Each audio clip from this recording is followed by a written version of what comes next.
So, hi mga kaibigan! Welcome and welcome back dito sa ating YouTube channel. My name is Mary Ann Bonbon, and for today's video mga kaibigan, pag-uusapan natin ngayon kung yung ating SIM card nga ba ay merong unlimited data. Okay, so ngayon pupunta tayo sa ating dial. Click natin yung dial at dito po itatype natin yung asterisk 123 number and dial.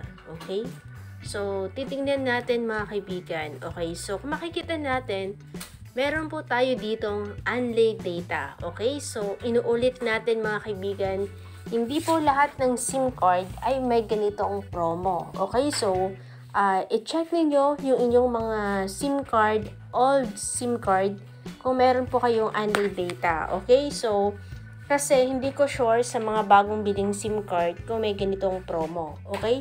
So, kasi dito mga kaibigan ay makakatipid kayo dito, lalo na kapag mahilig kayong mag-load or matakaw talaga kayong mag-load.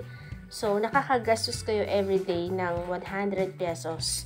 So, dito sa unlimited data mga kaibigan, ipapakita ko po sa inyo yung mga promo. Okay?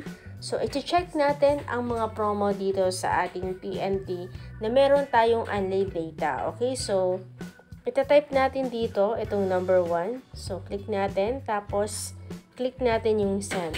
Okay? So, as you can see dito, mapapansin natin, meron ditong unlimited data and unlimited data plus. Okay, so tingnan natin yung number 1. Sana all number 1. Okay, so dito, meron ditong 4 na pagpipilian. Okay, so isa-isahin natin. Meron ditong 7 days for only 199. Meron din naman ditong 30 days for only 599. And 60 days for only 1,099. And 90 days, meron tayong 1,499. So, ibig sabihin sa 1,500 mo ay 3 months na po ninyong magagamit. Okay? So, ganun lang po siya mga kaibigan. Next natin, balikan natin, isang promo, tingnan natin. Ayan, click natin to yung number 2. Ayan, click natin. Tapos, pakikita natin dito, sa 7 days ay pwede tayong mag-load ng 149. Okay, so, unli text, unli call na po yan. And dito naman sa 30 days, meron tayong 799.